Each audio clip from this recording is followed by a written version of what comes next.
Para algumas pessoas, a ingestão de bebida alcoólica no período do verão pode ser algo inevitável. Mas você aí de casa sabia que Salvador é considerada a capital com o maior índice de pessoas que ingerem bebidas alcoólicas? Quem afirma isso é o Ministério da Saúde em uma pesquisa divulgada em julho do ano passado, que apontou que 23,5% da população aqui da capital consome bebida alcoólica. Mas esse consumo indiscriminado e sem moderação pode trazer riscos. E é isso que a gente vai abordar no Em Pauta de hoje com o nosso entrevistado, o Dr. Raimundo Paraná, que é médico hepatologista, professor da Universidade Federal da Bahia e também superintendente do Hospital Aliança. Bom dia, doutor Raimundo. Muito bom dia, João. Tudo bem? Tudo bem, um prazer estar aqui. Ano novo começou, a gente sabe que muita gente aí em casa pode estar com aquela consciência um pouquinho pesada, porque os exageros acontecem, né? Um período de festa.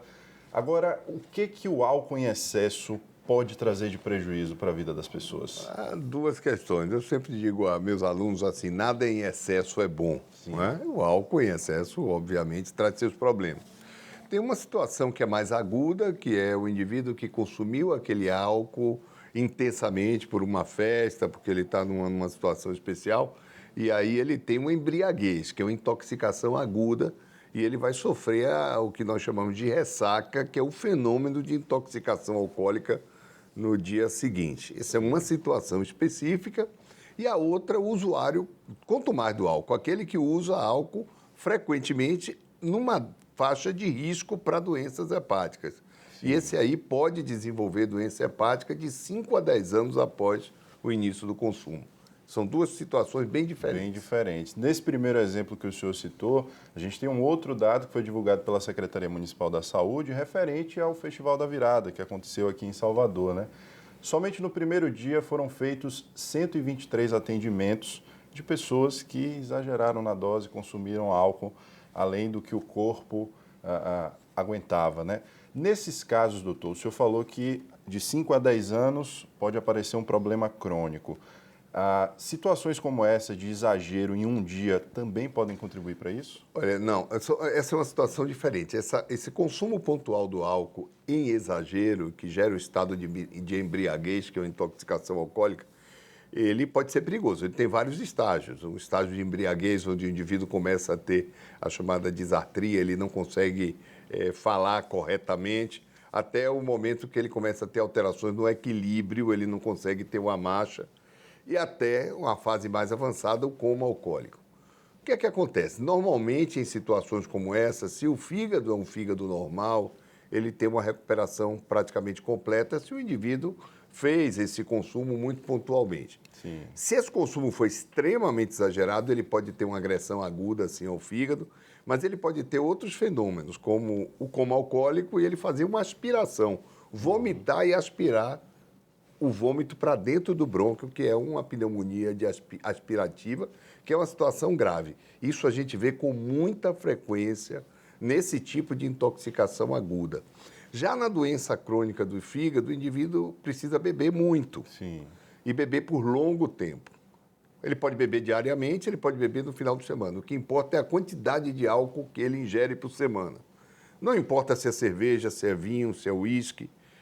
O fato de tomar cerveja não santifica o processo. Sim. Depende da quantidade. Por exemplo, 1 litro de cerveja, nós vamos ter, em média, 50 gramas de álcool. 50 gramas de álcool por dia ou 350 gramas de álcool se o indivíduo tomar tudo no final de semana. Por semana, é capaz de causar doença hepática. Agora, vai causar doença hepática em algumas pessoas, em outras não. Eu costumo dizer aos meus alunos assim, não tem doença hepática do fígado quem quer, tem quem pode. Doença hepática alcoólica não tem quem quer, tem quem pode. Por quê? Isso é genético. Cada pessoa tem um mecanismo diferente de metabolização do álcool. O que é que ocorre? Se eu pegar aleatoriamente na população 100 indivíduos e der 1 litro de aguardente por dia e examiná-los daqui a 10 anos, eu vou encontrar doença alcoólica do fígado em 8 a 12, mais ou menos. Outros tantos eu precisaria dar 2 litros e outros eu precisaria esperar 20 anos. O que é que eu quero dizer? Há um limite que a gente tem segurança. Acima desse limite depende da genética, Não tem como prever, é um tiro no escuro, é uma roleta russa. Sim. E o consumo alcoólico, como eu disse anteriormente, pode ser diário ou no final de semana. O que importa é a quantidade que você ingeriu na semana. Às vezes o paciente fala assim, mas doutor Paraná, por que eu tenho uma doença alcoólica? Eu só bebo no final de semana. O que é que você bebe? Ah, eu bebo vinho. Quantas garrafas no final de semana? Ah, eu bebo 3, 4, 5 garrafas no final de semana. Ora, se ele bebesse diariamente essa quantidade, ele teria o mesmo risco do que beber todas no final de semana e ficar de segunda a sexta-feira sem beber. São essas situações que eu acho que precisa informar a população, porque as pessoas são desinformadas disso e têm conceitos equivocados. Nesse sentido, as pessoas costumam usar aquele termo, né? Desculpa de bêbado. O fígado se regenera. Exatamente. O fígado se regenera, é verdade. O fígado é um dos poucos órgãos que regenera. Ele não se repara, ele se regenera. Mas quando ele é submetido a agressões frequentes, ele começa a sofrer um processo de fibrose. O que é isso? Pequenas cicatrizes que vão se acumulando dentro do fígado. Isso ao longo de algumas décadas, 1, 2, 3 décadas, essas cicatrizes coalescem e impedem o fluxo de sangue dentro do fígado. Aí nós chegamos ao estágio de cirrose. Tudo isso silencioso. É verdade. Não há nenhuma manifestação clínica. É importante, pessoal, fígado não dói, não dá boca amarga, não dá mancha em pele, nem azia, nem má digestão. Nenhum alimento agride o fígado. Pimenta não faz mal ao fígado, dendê não faz mal ao fígado, leite de coco não faz mal ao fígado. Nenhum alimento protege o fígado. Comer couve, alimentos detox, não detoxicam nada. Isso tudo é um apelo comercial. O que ocorre é que o fígado tem seus mecanismos de tolerância e tem um limite de tolerância também. Ele suporta até um determinado momento. A partir daí ele começa a entrar em sofrimento. Mas ele entra em sofrimento silencioso. E só depois de algumas décadas é que ele consolida uma doença hepática já avançada e muitas vezes sem chances de regressão. Nesse sentido, doutor, vamos voltar um pouquinho para aqueles dados que eu introduzi a nossa entrevista sobre o consumo de bebida alcoólica aqui em Salvador. 23,5% da população é um número muito alto. O senhor enxerga isso realmente hoje aqui na nossa cidade? Como é que está esse panorama a nível de Brasil? Eu enxergo uma permissividade excessiva ao consumo de álcool no Brasil. Comparado a outros países, no Brasil se consome álcool mais precocemente. Eu acho que os adolescentes, a partir de 14, 15 anos, começam a consumir. Nós temos outro dado preocupante, que é o aumento expressivo do consumo de bebida alcoólica entre mulheres, esse é um fenômeno mais recente, Sim, não existia. sim. E não tenho dúvida que nós temos um consumo alcoólico bastante elevado no nosso país, não é o maior do mundo. Existem países como Portugal e países da Escandinávia que têm um consumo per capita bem maior do que o nosso, mas é preocupante porque o nosso está em ascensão e há uma grande desinformação do público. E como nós não temos mecanismos hoje de fiscalização, mecanismos eficazes para fiscalizar o consumo entre jovens, esse consumo tem se disseminado muito precocemente. Significa que aqueles indivíduos que têm predisposição ao desenvolvimento de doença alcoólica do fígado, eles vão desenvolver essa doença mais precocemente na vida, numa fase produtiva. E isso tem custos. Tem custos para a família, custos emocionais, mas tem custos para o Estado também. Com certeza. Nesse sentido, doutor, o senhor acredita que a consciência é a chave para resolver esse problema do álcool? Eu acho que a informação, a consciência é a mesma coisa que a questão do sexo sem proteção. Isso tem que ser falado nas famílias, sem preconceito, tem que ser falado na escola e tem que ser levado à população em geral. Não se deve esconder esse tipo de coisa. O problema existe, a gente tem que definir quais são as estratégias de enfrentamento. E eu não tenho dúvida que qualquer estratégia de enfrentamento de uma potencial doença é informação. Isso precisa ser passado à população. Há muitos conceitos equivocados e, infelizmente, a internet e as mídias sociais vendem certos conceitos absolutamente equivocados e meramente comerciais, até aéticos, como, por exemplo, desintoxicação do fígado, onde o indivíduo toma um negocinho e defeca umas pedras.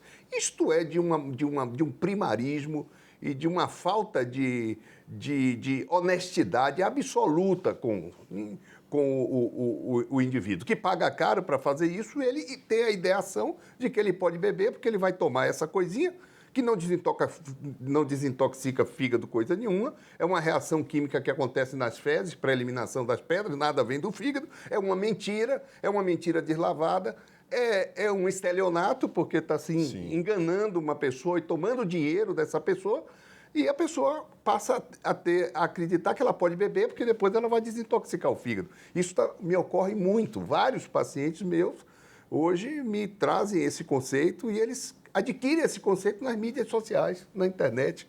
Isso é um desserviço à população. Então, ao invés de se utilizar hoje a facilidade que a gente tem, como a gente está fazendo aqui, a responsabilidade social da imprensa, né? Das mídias, não se passa conceitos falsos com interesses comerciais, meramente comerciais, sem nenhum envolvimento com o paciente. Também não tem nenhum remedinho que vá proteger o fígado.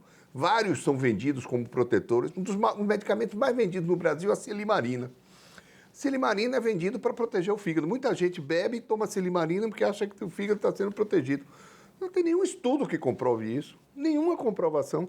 Você está ajudando a enriquecer o acionista da empresa e não está se protegendo de nada. Protegendo de coisa alguma. Pois é, esse é um assunto complexo, né? Muitas pessoas, às vezes, preferem ficar surdas para ouvir a verdade. Mas eu queria, para finalizar, doutor, que o senhor mandasse um recado para as pessoas que estão em casa. Álcool é bom, muita gente não vai deixar de beber, mas é importante ter a consciência, né? Claro, álcool é prazeroso, é um veículo social interessante. Ninguém está pregando aqui abstinência alcoólica, nem. Claro que não. Tudo tem seu momento, seu lugar e o seu tempo e a sua quantidade. É só uma questão de juízo crítico. Obviamente que se beber não dirija sempre, né? Esse é um dos grandes problemas que a gente tem com o alcoolismo no Brasil, que é um custo que vai além da doença hepática e da doença do pâncreas. É um custo social gravíssimo, porque isso gera um custo ao Sistema Único de Saúde, além do custo do desenvolvimento de doença hepática. Mas volto a dizer, se você consome álcool acima de 40 gramas dia ou acima de 280 gramas por semana, o que significa isso? Pense que 1 litro de cerveja tem 50 gramas de álcool, você já ultrapassou. Se você tomar 1,5 garrafa de cerveja por dia, você já cai no grupo de risco. Não quer dizer que você vai ter, nem eu posso definir o tempo que você vai ter, mas você está no grupo de risco. Se você gosta de uísque, cada 100 ml de uísque vai ter 43 gramas de álcool, você já ultrapassou. 2 doses de uísque por dia ou 14 doses por semana, já lhe coloca na faixa de risco. Se você gosta de vinho, a cada litro de vinho tem 110 gramas. Então, se você toma meio litro de vinho por dia, você já ultrapassou, já está na faixa de risco. Então, é unicamente assim, informar para que você faça um bom uso da informação com juízo crítico, para não se colocar em risco e não colocar seus familiares em risco, e não colocar outras pessoas em risco. A situação é essa. E aí tem o outro lado, que é a repressão. O Estado tem que reprimir, tem que fiscalizar. Reprimir muito quem consome álcool e dirige e fiscalizar intensamente o consumo de álcool fora da lei, com pessoas com menores de idade. Bom, então tá aí, essas foram as palavras do Dr. Raimundo Paraná, que foi o nosso entrevistado no Em Pauta de hoje. Dr. Raimundo, muito obrigado pela sua presença mais uma vez. E como sempre eu falo, informação de qualidade você encontra aqui no CNT Notícias Bahia. Eu aguardo vocês no próximo Em Pauta. Até lá.